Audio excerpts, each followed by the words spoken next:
All right, guys, it is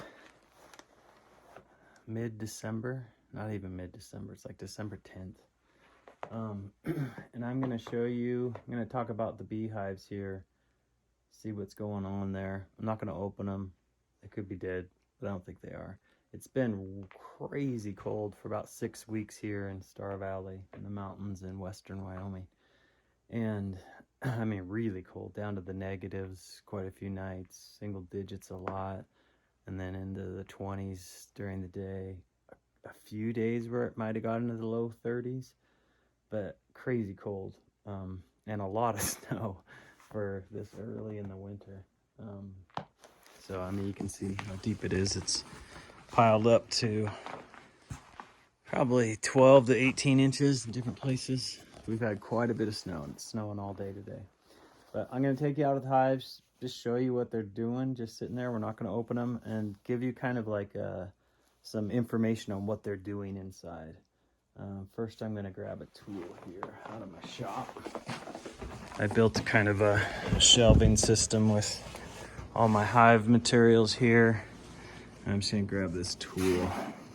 We've got bonnets and, or whatever you call them, and a bunch of frames, sugar down there, different things. But I'm going to use this hive tool to clean a little bit of snow off so they can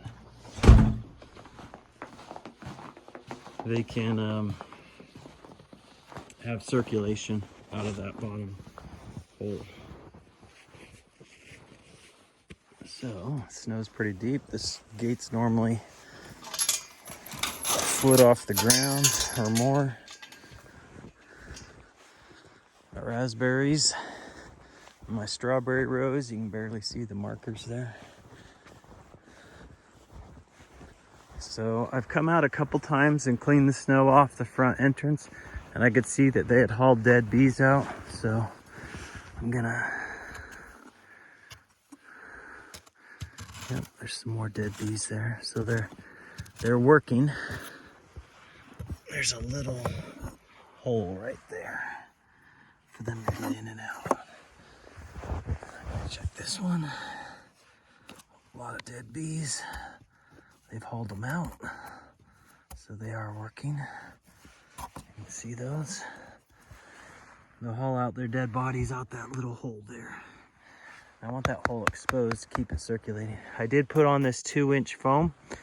I don't know if you watched that video or not, that I sent last of me prepping them for winter. And I put that 2-inch foam on, which some people do, not a lot do it, but I just want it to stay really warm in there. And then I put those sugar frames I built on top, and another layer of 2-inch foam on top. So just show you how piled it up it is. These are normally about a foot or more off the ground, and the snow's just piling up around it.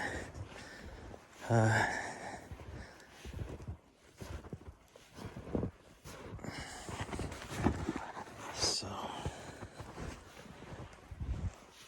I put this boarding on the back because I had read that bees like a backing for whatever reason, and it cuts down the wind from just blowing. Don't know that I needed it, but I like it.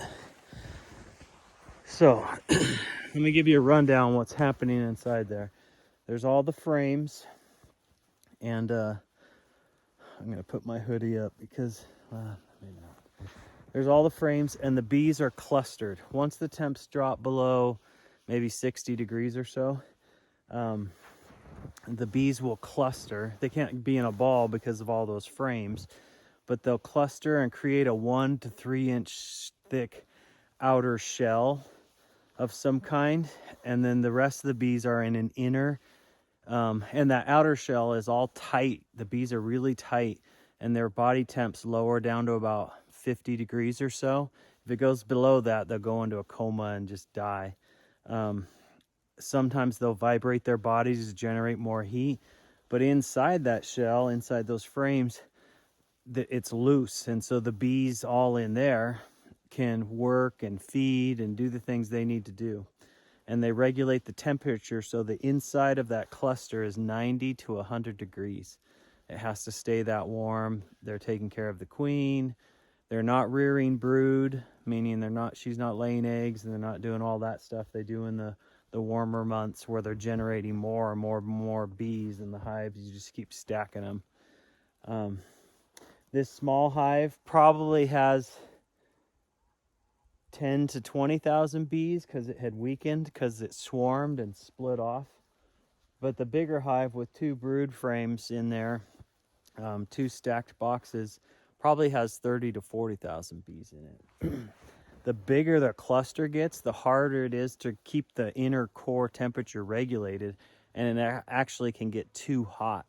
So there's different ways they regulate the temperature.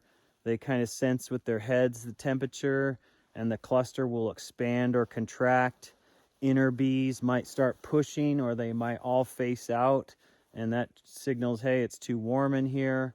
Inner bees might push their way up to the outer edge and do things that trigger the shell to manipulate itself to expand or contract. They can actually overheat in there and get too hot, and then they die. But they have this intricate way of communicating with each other and checking things out, creating gaps in that outer shell of bees to let more air in, to regulate temperature. The other thing they have to do is be careful with moisture. And I'm going to try and hold this with my other arm for a second. Regulating moisture. Some people think you need a lot of holes drilled and maybe some braces to let air flow through, even though it's really cold, so that moisture doesn't build up and drip all over the bees, condensation. And I'm gonna have to shake my arm out, it's really hurting. But then others say, no, they actually need a lot of condensation. If it's a healthy cluster, they'll use the moisture to help themselves to consume the honey stores that are in there or the sugar that's on top. And so you're actually hoping that they use that water correctly. There's a whole bunch of science behind how much water they need compared to how warm it is, how big the cluster is. And so that whole part of keeping bees through the winter is really tricky. And that's why in like some states like Wyoming, I think the hive failure rate in winter is like 50%. So it's really tricky for them to regulate their temperatures and to regulate the moisture content in the hive. Something interesting is they won't defecate or poop in the hive. And so their rectum actually expands, and they hold it. And then when it gets warm enough on a day, like when it gets up into the 30s or 40s or 50s, if you have one of those rare warm days in the winter, which sometimes we do, you'll see them kind of come out, and they might be outside the hive defecating or pooping. And it actually, you can see it on the snow or on the outside of the hive, or if it's warm enough that they can fly around, they call it a yellow rain, because they'll just be dropping everywhere. And if there's thousands of bees, trying to get rid of all that stuff. They can also get too much moisture in their bodies, maybe, and they can, with their enlarged rectums and so forth, they can, or I might not be using, yeah, that's what it is. They can get dysentery, and if they start having to defecate and get dysentery inside the hive, it can lead to real health problems inside the hive, and the hive could die. So there's all kinds of things that could kill the hive in the winter, from too much moisture, not enough moisture can get too hot in the cluster, and they can actually dehydrate, and they can get too warm and not enough moisture, and then they die of dehydration. Or they run out of food stores. So if they didn't have enough honey and to get through the winter, and you don't feed them that extra sugar, or they can't get up to that extra sugar because the cluster can't get up there, however it is, it's just too cold, then they can actually starve to death, and you'll open it up and they'll all be clustered, and they'll just be dead because they went into that comatose state, and then they just die in place, and then there's a whole bunch in the bottom too. So from the signs of these dead bees that every time I come out here to sweep the snow away, which is like once a week, I see more dead bees that have been hauled out. So that signals to me each week that they are working.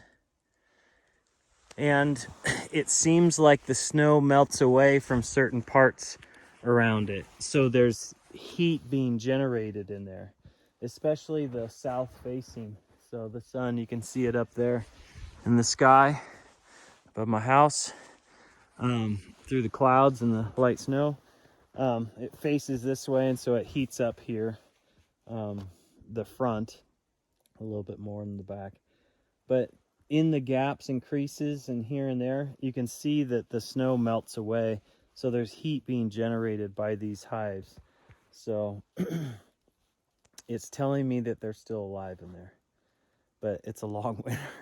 It's already been brutally cold for 6 or 8 weeks here in Star Valley. We had really cold November with a lot of snow, and a really cold December so far with a lot of snow.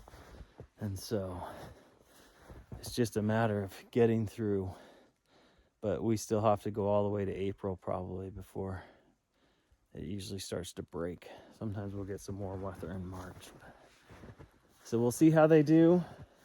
If I do get a crazy warm day of 50 degrees or so, I might open the top and take a peek in and see if they're working that sugar at all. They probably won't hit that until late in the winter or on a warmer day or two where they want to move around a bit, but they probably won't break that cluster.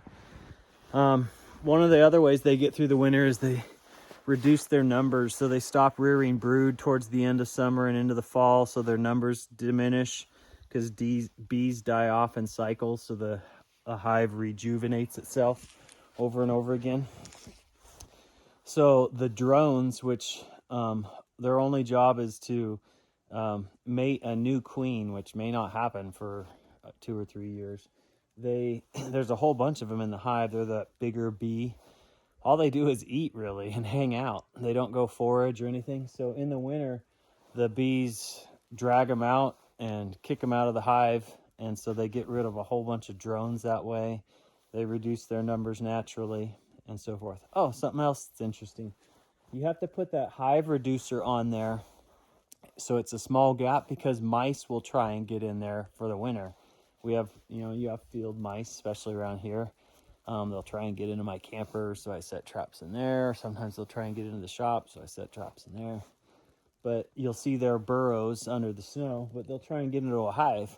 If they do somehow get in, the bees will, as long as the cluster is healthy, and they're warm enough, they'll go and they'll sting the mouse to death. And then sometimes if they have enough propolis, they get it from tree sap and stuff, and they use that to seal the cracks in their hive to keep things regulated and so forth, keep the air temperature regulated. They'll chew the flesh off the mouse. They don't eat it, they just chew it off, I think. And then they cover it in propolis, what's left, and it mummifies the mouse and just kind of makes it so it's not a health hazard to them, I guess. It's just mummified at that point and covered in propolis. There's some pictures on the internet of mummified mice in beehives, and it's kind of interesting. I'm trying to think if there's any other. I read a 20-page scientific article and a bunch of articles recently, and I was jotting down notes, and I think I shared them all with you. But bees are fascinating, and even what we know now about what happens in the inner hive, it's done by putting little sensors into kind of controlled laboratory hives and seeing what they do, and but they still are learning and trying to understand the intricate nature of the bees during the winter. It's tough to study them, but that's just the way it is. It's interesting though. It's fascinating what they can and cannot do, and how they work together to survive these cold winters. One interesting fact is they don't hibernate. They need to stay alive. They need to stay active and warm. But I think they're the only insect in the world. I'm trying to find they're the only insect that gets through a cold climate by living off stored food products, which is really interesting. So that's why when we go to harvest honey in the fall, we need to be careful to leave them enough to get through the winter, because they're storing honey not so other people come and eat it, but so they can eat it and get through their winter. Anyway, I hope you find that interesting and not too boring. Crazy winter. Wyoming, Wyoming. I'm back in here in my office actually. I came in from checking the hives, and I was going to show you, for those of you that are in high school and take physics, or any of you really, there's a whole scientific process behind studying bees and so forth. There's researchers at universities and with private organizations as well. And so one of the articles I read was the physics of winter cluster, and I thought that was really interesting. They have different pieces of it. Here's that picture of that mummified mouse, and you can press pause and read that if you want. And here's what the cluster looks like if they open the hive. They separated the two boxes, so they're clustered and creating that shell, and then in between in the gaps there's bees working, and there's a cluster on top as well to create that shell. But they have different things in here, a bunch of science, the metabolic rate of clustered bees in response to ambient temperatures and so forth. And he gets really scientific, has all these graphs and charts, and I know I'm rushing through this. Then they have different thermal imaging that they do in these scientific studies. Here's a snapshot or a graph of how the cluster moved around the hive and how it expanded and contracted with the temperature changes. Really interesting stuff. Anyway, I thought you would think that was interesting to see the scientific side, and if you're a science nerd and kind of like that stuff, which I do. I didn't teach science, but I think it's really fascinating. I like reading scientific articles about all kinds of things. But bees, there's tons and tons of stuff on there to kind of nerd out on and to read all the research. Kind of fun. Thanks for coming. I came back into my shop to put that tool away, and my wife's uncle, who lives over by Mrs. Turner, right next door to her, he's a Turner too. For those of you that are in 5th or 6th grade, you know Mrs. Turner. He builds these really cool, he got me into bees, and he builds these really cool bird houses. And so I bought one off him to give to my neighbor for Christmas. But he does different animals. This one's a deer or an elk. He just builds it out of simple wood. It's pretty fun. I thought you kids might enjoy that, seeing that. And the birds will go in there and create a nest. And he gives you the hardware to hang it on a fence post. So you can hang it on a fence post or the side of the house or something like that. So anyway, really simple design, and if any of you have any woodworking tools, maybe you can make one too. Kind of cool. And glues these two eyes on.